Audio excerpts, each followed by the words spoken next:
Hello there, BookTube. My name is Daniel. Welcome back to my channel, Guilty Feet.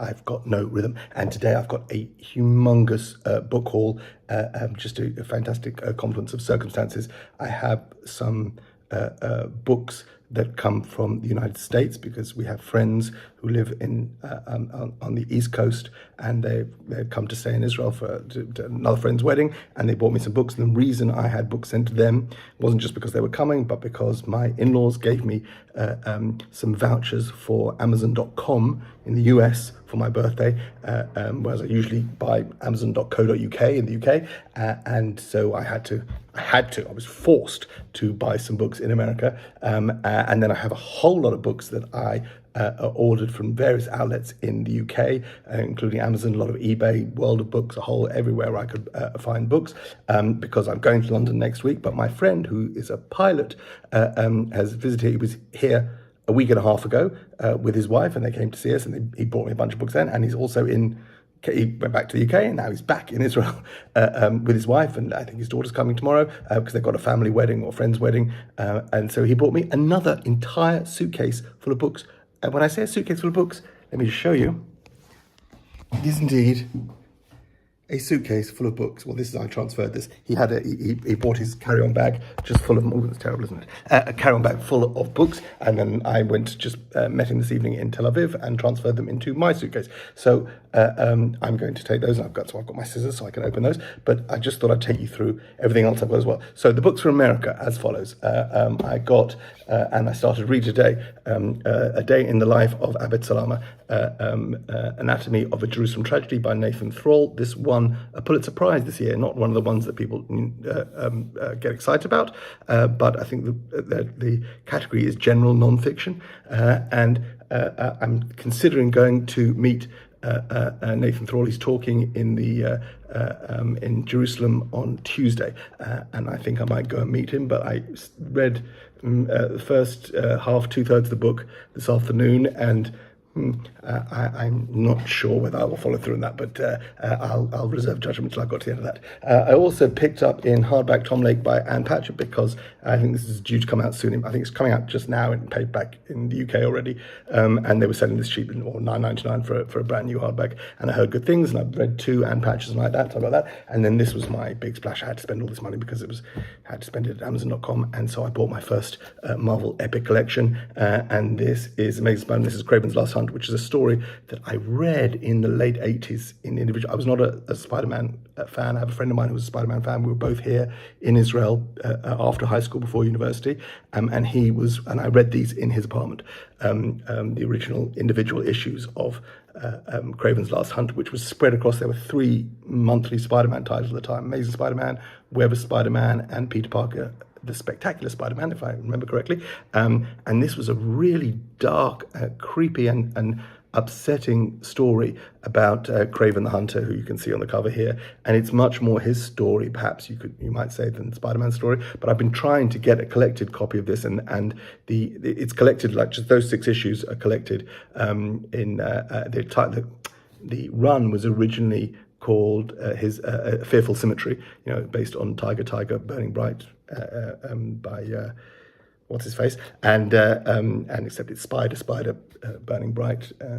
What immortal hand or eye can frame thy fearful symmetry? Yeah. Anyway, but those collections are now 10, 15 years old. They're very hard to come by, and they're charging a lot of money for them. So I thought I would splash and get the whole thing.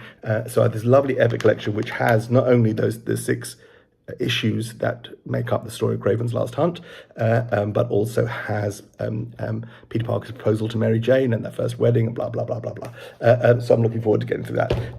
So that's all from America. The first run of books that my friend brought me from London are already unpacked, of course. I got the next 3 volumes of Judge Dredd's case files. So this is 7, 8, and 9. And these new retail for £13.99, £15.99, so they're £15, £16 now when you find them new. And so I tried to get them second-hand for under £10 when I can. Not always easy to find, but so far I'm up to volume 9 here. I've read 1 through 6. I've read 1 through 6.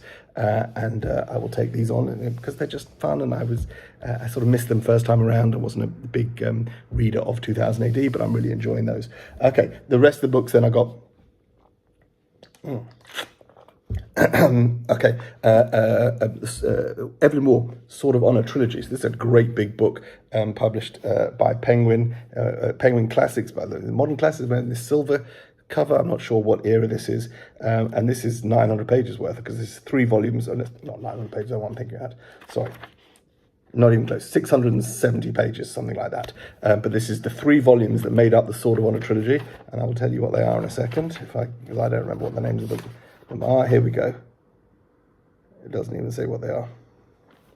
I hope this is I don't know what I'm reading. I thought this was the trilogy. Yeah, so 3 volumes, Officers and Gentlemen, Men at Arms, and Unconditional Surrender. Originally published separately, extensively revised by Waugh. They were published as the 1-volume Sword of Honor in 1965 in the form which... okay, so this is not actually, I think, what I thought it was. So I thought this was a collected volume of each of the 3 volumes. So each of the 3 books as they were originally published, and then all bound together in one. This seems to me extensively revised by Waugh and published as the 1-volume Sword of Honor. So this is not 3 books. This is the 1-book version of that. I should probably do some research and find out if this is the right way to read this, or whether I've made a slight error. I'd anticipate that I was getting 1 book with 3 editions in it. I may have got the wrong thing. I'll double check before I do. Anyway, I decided I wanted to read more Evelyn Waugh after I did Brideshead Revisited last year, which was fantastic. Okay, need to do some more research and find out if I've got the right edition there, or if anyone knows whether I should be reading the 3 books separately, whether they're in 1 volume or not, or whether that's the way to go. Got hold of The Rob of Time by Martin Amis, which is his last collection of non-fiction, which I must have missed while he was alive. But now I'm catching up. This is subtitled Bellow, Nabokov, Hitchens, Travolta, Trump and Other Pieces, 1994 to 2016. I do like these non-fiction collections of essays. I just find that these, I recently read some Salman Rushdie. I've got more of those, and this will be of that ilk. What else? A trollop in this lovely Penguin Classics, The Way We Live Now. This is having finished the Barchester Chronicles and finished the Palliser novels. I'm branching out and reading some more Trollope, and this is The Way We Live Now, and I think I've also got a copy of the autobiography coming. It might be here in this thing, or it might still be arriving at my friend's. Looking forward to that. It's a big chunky one. That is sort of 800 pages worth. Excellent.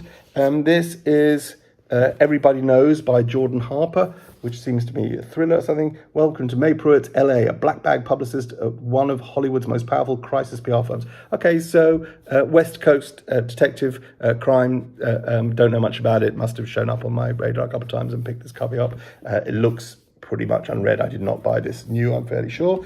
Sarah Pascoe's Sex, Power and Money. I read her first non-fiction book, which is Animal. She's recently published a novel called Weirdos. This is her second book of non-fiction from around about pandemic time, 2019, 2020. She wrote this. I've been listening. Sarah Pascoe has a bookish podcast with Carrie Lloyd. The two of them were in university together studying literature, and they read books and they talk about books, and it's called...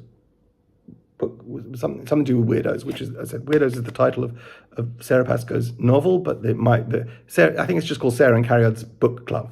And it's fantastic. I've been binging. There must be about 20, 25 episodes so far, and I binged all the way through them up to date, but really recommend, if you're looking for another book podcast, these are two people who love reading. They know each other very well, so they know each other's tastes, and they get on very well. They're also both of them working comedians who worked in improv and stand-up, so they're witty and fast thinkers and smart thinkers. This is, as I say, non-fiction. This is about sex. and different attitudes to sex and feminist attitudes towards sex. And I just think she's a great thinker and a clear mind on these things, Sarah Basco, and a very fun and funny human being as well. So I'm looking forward to that. Here's another detective thing that I don't really know anything about. Fortune Favours the Dead by Stephen Spotswood, another one that must have come up. 1945, when wealthy young widow Abigail Collins is murdered and the police are making no progress, New York's most successful private detective, Lillian Pentecost, and her assistant, Willow Jean Parker. Oh, I like that. Lillian Pentecost and Willow Jean Parker. I got no idea if this is any good. It's Tana French calls it Razor Sharp on the front. No other, and it was in the Radio 2 book club pick in 2020. Seems like the kind of thing. I'm always trying to discover new series that I like, so I'm always in between heavier stuff. I'll look for something like that. That is Fortune Favours the Dead by Stephen Spotswood. Here we have The Refrigerator Monologues by Catherine M. Valente, who I heard about first that her fans only were calling her Cat Valente, and I didn't quite hear Cat Valente. I didn't know what kind of. Anyway, I think Cat Valente is Catherine Valente, and this is, I think, a set of short stories, vignettes about women getting stuffed in refrigerators, which is a thing. If you have any interest in Marvel Comics of the 90s, the Green Lantern of the time was Kyle Rayner. So this is after Hal Jordan has disappeared and gone to the bad, and well, that's a whole saga in itself. At some point, Kyle Rayner becomes Green Lantern, and famously, his girlfriend was murdered by his archenemy and stuffed in his fridge for Kyle Rayner to discover later. And this got picked up by, I think, Gail Simone was the first person to write about this and start a blog about women in refrigerators, and how this was the treatment of female victims, specifically in comic books, and how they are plot devices and used and disregarded just as motivation for our heroes, and our usually male heroes. And so it's become a thing that getting refrigerated or women getting stuffed into fridges is just talking about the general sense of the uselessness or the unimportance of women in characters, except as devices to make heroes more noble or make the heroes suffer. Anyway, this is I believe, a series of short vignettes all about superheroes from a sort of feminine perspective. Blurbed on the back by Kelly Sue DeConnick, who famously wrote a series called Bitch Planet, and also wrote Captain Marvel, the Carol Danvers version of Captain Marvel comics, etc. So I'm looking forward to that. Short stories, and should be fun. There's some illustrations in there as well. Sort of superhero-y, but feminist and probably quite angry, and should be good fun. Then I've got this. This is a recent release which I picked up, I think, on eBay, called Benny the Blue Whale, which is written by Andy Stanton versus ChatGPT. In other words, I believe, and I was recommended this by a friend. On the back, it's blurred by Robin Ince, who's a comedian, a bookish fellow. Chris Addison, who's a funny guy. Anthony McGowan, who I don't know, is an author, which I'm not familiar with. And as I say, it's a book where I think it started as a prompt in ChatGPT, and the author sort of co-writes it with ChatGPT, and where it goes. I don't know much about it, but it's supposed to be kind of interesting and weird, and very of the moment. So I'm looking forward to that. And then I picked up this monstrosity. This is Hermione Lee's biography of Edith Wharton, which I quite fancy. I sort of in the last couple of years I've been diving back into Edith Wharton and reading some of the lesser known novels. So I read sort of what I think was the four big ones early on, and then sort of think, had a hankering to read more. And there's the other ones, so The Reef and Summer, I think I've read recently, and there's still more to come. But I thought now is a good time, having read 6 or 7 of Wharton's books, to find out more about the woman herself. And this was the recommended biography, which I picked up, I think, reasonably cheap. Again, could have been an eBay purchase, but I don't have the facts and figures here. That's Edith Wharton by Hermione Lee. Okie dokie. Now we're going to start going through the books I have here. So apologies, I have my scissors. I don't know what this is. Let's find out. It's a short, small little paperback. Oh, this is no good. Okay, we're getting there. What have we got here? I know some of these things, but I don't know what they're all. Okay, this is good. Yes, an autobiography of Anthony Trollope. This is much smaller than the novel, so this is good. In this edition, where Penguin published them all in and then numbered them according to the publications. This is 53. This is, I believe, the last book that Trollope published, and this is fabulous. So I'm happy to have that. To add that to my Trollope. I was wondering after I went through the 2 series, what should I read next? And the 2 most obvious choices were The Way We Live Now and an autobiography. So pleased I've got that. I'm going to put that over here because I'll write my name in a bit later. Okay, what else have we got here? Oh, something very small. Rubbish over there. Let's see.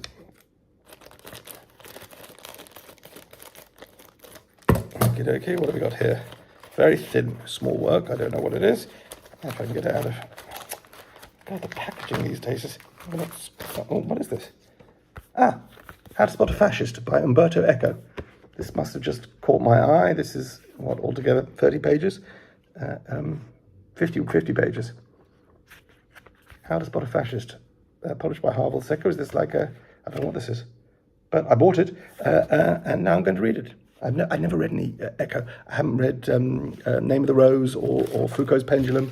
Name of the Rose was a big book when I was sort of 18, 19. A lot of people reading it, and then a lot of people struggling. I saw the movie, which is sort of an adventure story with Sean Connery and a young Christian Slater, and it's set in a monastery and someone gets murdered, and it's all about books, right, and manuscripts, and that's the reason of the mystery. Something's getting... They're worried that something might get out. Anyway. But I've never read it, and so now I will read something by him. What else have we got? Oh, nice! Look at this neat little package. Okay, how do we get into this? Somehow, sent from Glasgow. Nice little bit. What is this? Violent Spring by Gary Phillips. So this must be the start of another series that I decided I would read, an Ivan Monk mystery. Gary Phillips knows Los Angeles, according to the Armchair Detective, and this is, LA has seen enough violence to last and end too many lifetimes. When a South Central groundbreaking ceremony unearths the murdered body of a Korean shopkeeper, the streets turn hot again. And when the same gun claims another victim, the city is set to explode. P.I. Ivan Monk. So P.I. story, I don't know when this is published. Lovely American edition. What is this? Barclay Crime Novels. And this is from January 1994, the hardcover edition on the West Coast, and this is a 1994 paperback, a mass market paperback. Okay, I like that. I like LA PIs. Looking forward to that. Oh, would I put something over there? No, we're good. Okay, next up, big one. Oh, I hope I know what this is. This is a great big thing. I hope this is something, because if this is what I think it is, this is something I've been waiting for several years. Yes. Fabulous. This is volume 2 of My Favourite Thing is Monsters, a giant graphic novel, book 2. There's been talk about this coming out for a long, long time, and then suddenly I noticed that it was being published, and I managed to get a copy. This is, to give you an example of what's going on here, these are sort of pictures, a pencil drawn on like a maths notebook. So, and this is just lined. I think the last one was maybe square. Anyway, it's as if they're all drawn in biro on lined notepaper, and tells. And this is part 2. So the first volume, which I have, ended at I don't think a cliffhanger, but ended without full resolution. Now we're going to find out what actually happened. Just a weird and wonderful. This cost me, I think, £30, but. On the back, the cover full price in dollars is $45. But I got this, I think, from ABE Books. Maybe I found someone who was selling it for less than I would have cost new from Amazon, and this is new and untouched. And I'm just pleased to have the volume 2 of something I've been waiting for a long time. So that's super exciting. Very good. What have we got here? Something. Okay. Well, that's embarrassing. And this shows the problem of ordering books, is that sometimes you get 2 copies of the same thing. I just must have put in 2 orders. Oh, this happened also with Martin Amis. I've got 2 volumes of The Rubber Time, and this is another exactly similar edition of Sword of Honour. So if I don't know about the first volume, well, this is in much better condition. So if I'm going to read one, it'll be this one, which has never been touched, as opposed to this one. But I have 2 copies of the exact same book. So all the money that I've saved by buying books cheap and looking at them, I've now ruined by buying the same book twice. Okay, another very slim one. Let's see what this is. I think I know, but let's have a look. This is a book of poetry by one of the original Mersey poets. This is Armada by Brian Patton. And I bought this specifically for one poem, which I'd heard good things about, which is, I think, and I can't remember which one it is, so I'll have to read this and let you know. One of the poems in this collection is rising up the charts as one of the most read poems at funerals, something like that. And I found a copy of the poem, read it, liked it, and I thought, well, you know what, I could probably get a collection because this is not a terribly recent collection. Old books of poetry are quite easy to find secondhand, if they're by anyone with any kind of presence, and Brian Patton was once a big name. He probably still is in the world of poetry. Apologies, Brian. This is from 1996, and I would have picked this up for a couple of quid. Armada by Brian Patton. I said the only other thing by Brian Patton I've got is his contribution to that. It's under McGraw. Where are we? LM.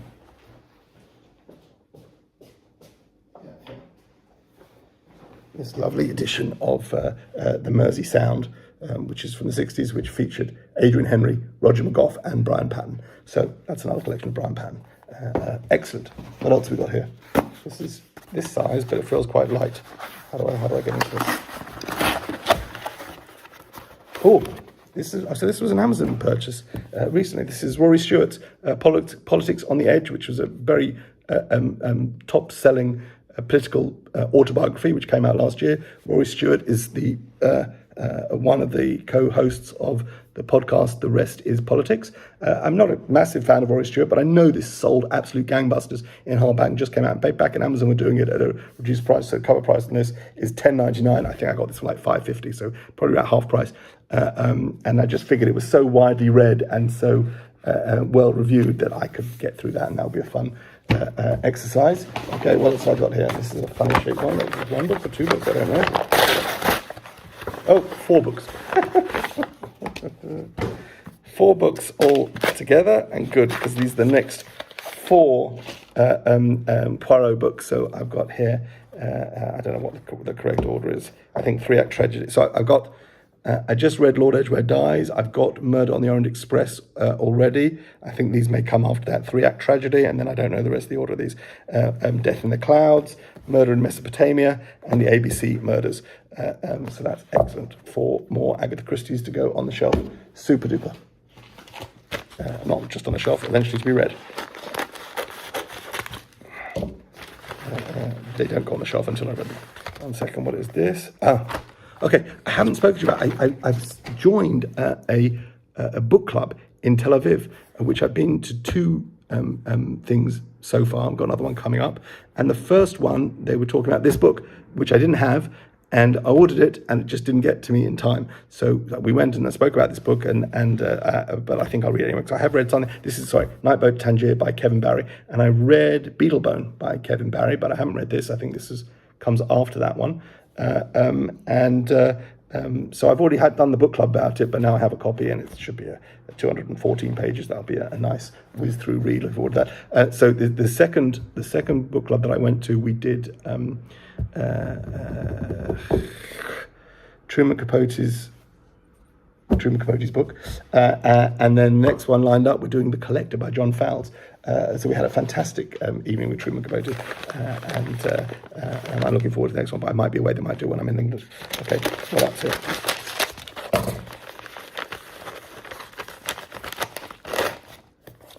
Oh, how fabulous. Roman Stories by John Lahiri. So I bought this. This is a new online retailer to me. This is from Rare Waves. I don't know if any of you have ordered from Rare Waves before, but I usually I use Amazon not just to buy things, but and things that I'm thinking of buying, I'll save for later. And so that when I decide, okay, now I'm going to buy some books, I'll go and look at all the books that I've got stored in my save for later, and then I do some online arbitrage where I see if anyone else is selling the same books cheaper. And Rare Waves was giving me a discount as a new buyer I think 10 or 20% I was getting off, and some of their prices were cheaper than Amazon. So I bought 5 books, first time for Airwaves, just thought I'd try them out, and we'll see. I'm excited if others from that list, but okay, here's the first thing, they post them separately, not like with Amazon, but that doesn't matter. This is in perfect condition, and this is the paperback edition of Roman Stories, so it just came out in paperback in the UK, and I've read everything by John Lahiri, and I will definitely look forward to reading this sooner rather than later. What else we got here?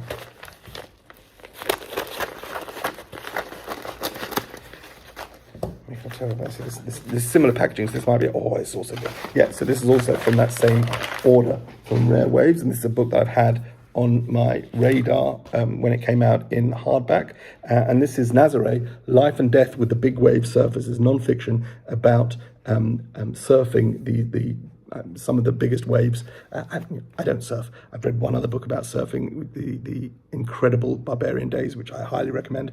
And this just sounded super interesting. Nazare is famous for how dangerous the waves are, and there's a whole culture of people who will go out there and risk their lives, quite literally surfing 100-foot waves. And again, this just came out in paperback, and I got this. This is full price, £12.99 in paperback, £12.99, and I got this for considerably less, I believe. Really excited about that.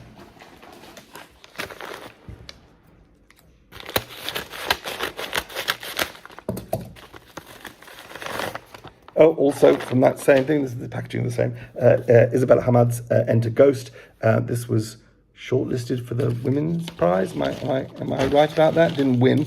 And this is, this has been on my radar for a while. Managed to get it in paperback.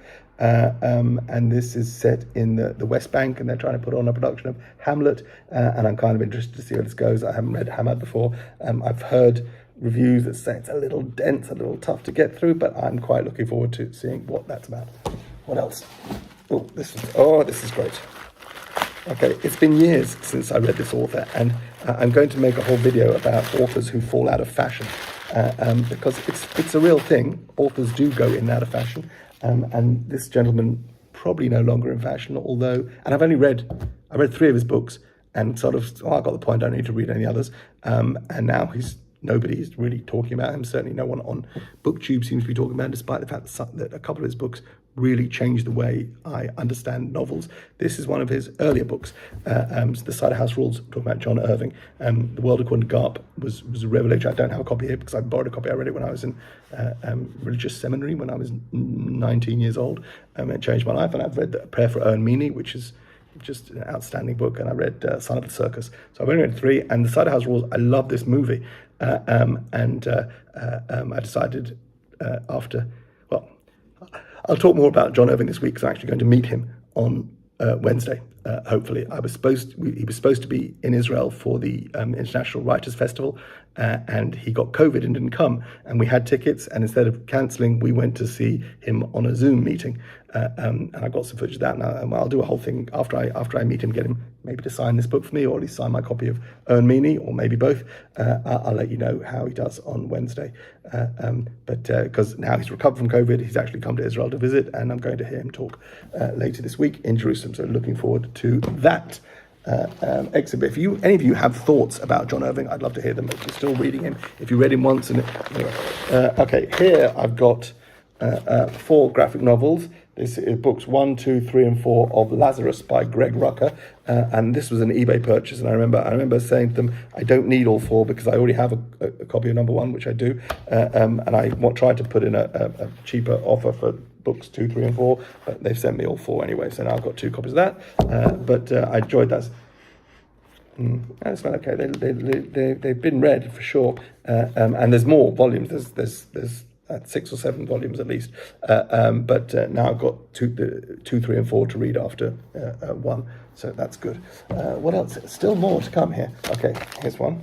This may be the same from that Railways order. Let's see what this is. I can't remember what else was on that order. Oh, okay. I'm excited to read this, and this maybe doesn't quite fit in with the rest of it. This book is called Magnolia Wu Unfolds It All, and that kind of cover will tell you that we're reading something probably aimed at Middle grade, it says on the back, ages 7 to 11. Why, Daniel, are you buying a book aimed at readers aged 7 to 11? And it's because this book is by Chanel Miller. This is her first book following Know My Name. And those of you who know Chanel Miller's book, Know My Name, know and loved that book as truly astonishing work. I read it, I think, just before I started doing YouTube. It was my book of the year, the previous year before I started. And I knew that she had published her first book since, and decided I'd like to get a hold of a copy of that and read that. And so here it is. It's for ages 7 to 11. It's blurbed on the back by Abby Hanlon, who is the author of Dory Phantasmagory, not a book I'm familiar with. It's got some nice little pictures in it, but this will take me. I would inhale that in an afternoon, and I will put it on the shelf next to my other book by Chanel Miller, and I'm happy to support authors wherever I find them. What else have we got here? This is a hardback of some kind. Oh, good. Knife by Sam Rushdie. Really excited about this. It's only a slim volume, but not one I could miss out on. Almost the end. Is this the last one? Last package. That's it. Coming to the end. Last package. Then I had the joy of going through them all again and writing my name in them. This is the last package. It feels like it's got 2 books in it. No idea. Literally could not, for the life of me, tell you what this is. Oh, except it's this.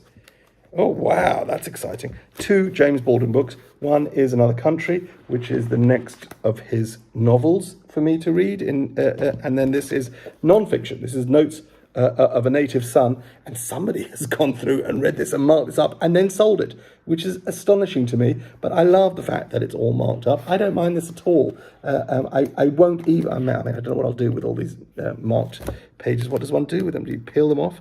I probably won't. I'll probably leave them in there and just read it. And when I get to each one, I'll wonder why this person decided. I mean, really, really intensely marked up. Have they written a name in it? Do we even know who it's? This is an edition with. This has got a new introduction by Edward P. Jones, who wrote The Known World, which is an astonishing book if you haven't read that. And this is good. This is part of my continued commitment to reading James Baldwin. I spoke about reading projects of James Baldwin and also Percival Everett. Which reminds me that the last book on that order from Rare Waves was James by Percival Everett, which hasn't arrived yet. So it may be sitting at their house in London, or maybe it hasn't arrived, or I don't know what. But I'm going to London next week, and I will go to their house and see what else is there. And I'm pretty sure I've ordered some more books as well. And we'll see what's happening. And this has been 30 minutes of me talking about all the books I've received, none of which I've read yet, but I will do. And that's the fun of it. Take care. God bless. Bye.